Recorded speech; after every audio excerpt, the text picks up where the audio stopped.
Après 15 ans de loyal service, Opportunity a officiellement été déclaré mort mercredi 13 février dernier. De Sojourner à Curiosity, 4 robots mobiles ou rovers, tous de fabrication américaine, se sont déplacés sur Mars depuis une vingtaine d'années. Revenons sur leur histoire.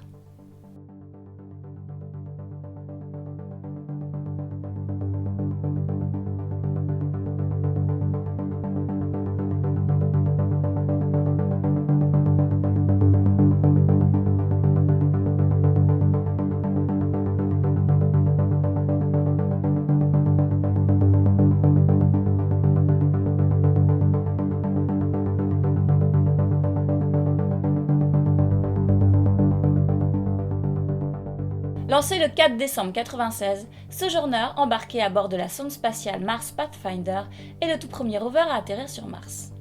Il ne pèse que 10,6 kg et dispose d'un rayon d'action limité. En effet, il ne peut se déplacer que jusqu'à 500 mètres de sa station à une vitesse de seulement 1 cm par seconde. Le tout dernier contact avec Pathfinder date du 27 septembre 1997. La raison exacte de la défaillance n'est pas certaine, mais elle serait probablement due à l'épuisement de la batterie qui aurait provoqué son refroidissement. Les ingénieurs ont malgré tout essayé de rétablir le contact jusqu'au 10 mars 1998, mais sans succès. Pendant 83 jours, Sojourner s'est approché de plusieurs dizaines de roches au nom de Yogi, Scooby-Doo ou encore Casper. Et oui, les scientifiques leur ont bien donné des noms de dessins animés. Sojourner a analysé les propriétés chimiques de 16 d'entre elles ainsi que celles du sol et envoyé 550 photographies. Il a tout de même multiplié par 12 son espérance de vie qui était prévue de 7 jours au départ. En septembre et décembre 1999, la NASA perd Mars Climate Orbiter et Mars Polar Lander, les deux sondes de la mission Mars Surveyor 98. Leur objectif était d'étudier la planète rouge, principalement autour du thème de l'eau. La NASA se retrouve alors dans une position défavorable, se remet en question et décide de revoir sa stratégie d'exploration de la planète rouge. Un peu plus tard, le Jet Propulsion Laboratory propose l'atterrissage sur Mars d'une version plus puissante du rover Sojourner. Pour limiter les risques, la NASA décide en août 2000 d'envoyer 2 engins similaires pour la mission appelée Mars Exploration Rover ou MER. Ils sont alors appelés MER A et MER B. Ces rovers géologues devront explorer Mars, analyser sur place à l'aide de leurs instruments scientifiques embarqués et transmettre les résultats de leurs mesures. Chaque MER est équipé de 6 instruments scientifiques et est conçu pour parcourir au moins 1 km durant 90 jours martiens. A noter que sur Mars, les jours sont de 24 heures et 39 minutes, soit un petit peu plus longs que sur Terre. Cette durée moyenne du jour solaire martien est appelée sol. La NASA et la Planetary Society ont finalement décidé d'organiser un concours pour leur trouver un meilleur nom. Parmi 10 000 écoliers, Sophie Collis, une orpheline de 9 ans, née en Sibérie et adoptée par une famille américaine vivant en Arizona, est la gagnante. Les deux mères ont finalement été officiellement nommées Spirit, soit esprit en français, et Opportunity, soit opportunité, au début du mois de juin 2003.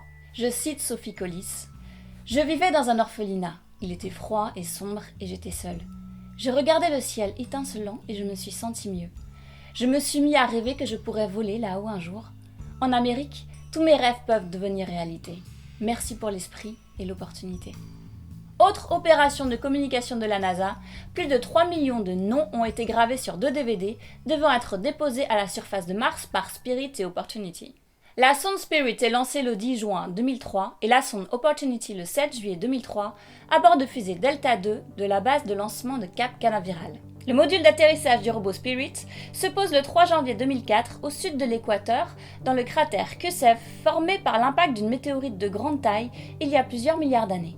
L'étude de ce cratère d'impact permet aux scientifiques d'avoir de nouvelles informations. Steve Squyres, professeur d'astronomie à l'université Cornell et principal chercheur de la mission, raconte « Nous avons découvert des preuves irréfutables d'une ancienne Mars qui était un milieu chaud, humide et violent, ponctué d'explosions volcaniques, d'activités hydrothermales et autres jets de vapeur. En mai 2009, après avoir parcouru 7730 mètres et transmis plus de 124 000 photographies, Spirit s'enlise dans les sables des colonies Columbia. Malheureusement, les techniciens n'arriveront jamais à l'y extraire. Le 22 mars 2010, la communication est rompue. Le 25 mai 2011, la NASA décide d'arrêter ses tentatives pour reprendre contact avec le rover. Opportunity, quant à lui, se pose le 24 janvier 2004 sur Meridiani Platum, une plaine volcanique au milieu du cratère Eagle, un cratère d'impact de 22 mètres de diamètre. Pendant ce temps-là, son frère jumeau Spirit se trouve de l'autre côté de la planète. il réalise les premières découvertes extraterrestres de météorites, Heat, Shield Rock, Block Island, Shatter Island, Mackinac. De 2006 à 2008, il étudie le spectaculaire cratère Victoria. 3 ans plus tard, en 2011, il atteint Endeavour, un cratère de 22 km de diamètre. Opportunity y repère en particulier un rocher appelé Espérance. Steve Scries raconte: les résultats d'Espérance sont les plus importants de toute notre mission. La composition nous raconte les conditions environnementales qui ont altéré les minéraux. Beaucoup d'eau a déplacé cette roche.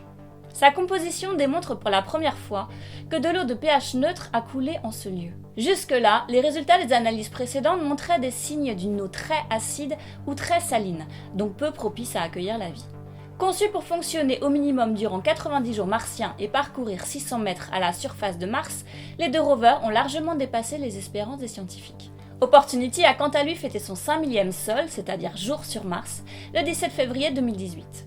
Mais début juin, il est pris dans une gigantesque tempête de poussière, le forçant à rentrer en hibernation. Malheureusement, il ne se réveillera jamais.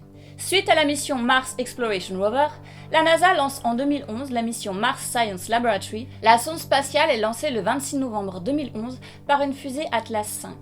Le rover Curiosity à son bord est cette fois-ci de 775 kg contre 185 kg pour les mers, dont 70 kg d'instruments scientifiques, contre 6 kg pour Spirit et Opportunity. Ces derniers sont en partie consacrés à répondre à la question: Mars a-t-elle présenté un environnement habitable? La France a contribué à fabriquer certains de ces instruments, le laboratoire d'analyse d'échantillons SAM et la caméra laser ChemCam. Après s'être posé à l'intérieur du cratère Gale, le rover Curiosity commence l'exploration de son environnement et se concentre tout particulièrement sur les pentes du mont Sharp. Le 8 février 2013, il effectue le premier perçage significatif d'une roche sur Mars. Les analyses montrent que les minéraux argileux de cette roche se sont formés en présence d'eau. Les données recueillies permettent donc de déduire que Mars avait été habitable dans un lointain passé. En mars 2018, il a fêté ses 2000 sols ou jours martiens d'exploration à la surface de Mars pour un peu plus de 18,5 km, alors que sa mission de base devait durer 668 sols. Tout comme Opportunity, il a rencontré une énorme tempête, mais heureusement, il en a réchappé. Il continue encore aujourd'hui pour sa 7e année à explorer la planète rouge. Il a fait ses adieux à la crête Vera Rubin Ridge, qu'il explorait depuis plus d'1 an, pour atteindre sa nouvelle destination, les terres argileuses de Glen Turridan, pour de nouvelles aventures. Ces 4 rovers ont déjà des successeurs prévus, le rover américain de la mission Mars 2020 de la NASA, ainsi que le robot européen de la mission ExoMars de l'Agence spatiale européenne en coopération avec l'agence russe Roscosmos. L'Agence spatiale européenne a décidé d'appeler son rover Rosalind Franklin en honneur de la scientifique à l'origine de la découverte de la structure de l'ADN. Merci d'avoir regardé cette vidéo jusqu'au bout, n'hésitez pas à partager, liker, regarder les précédents sujets ou encore vous abonner à cette chaîne. Alors à bientôt et profitez bien du soleil.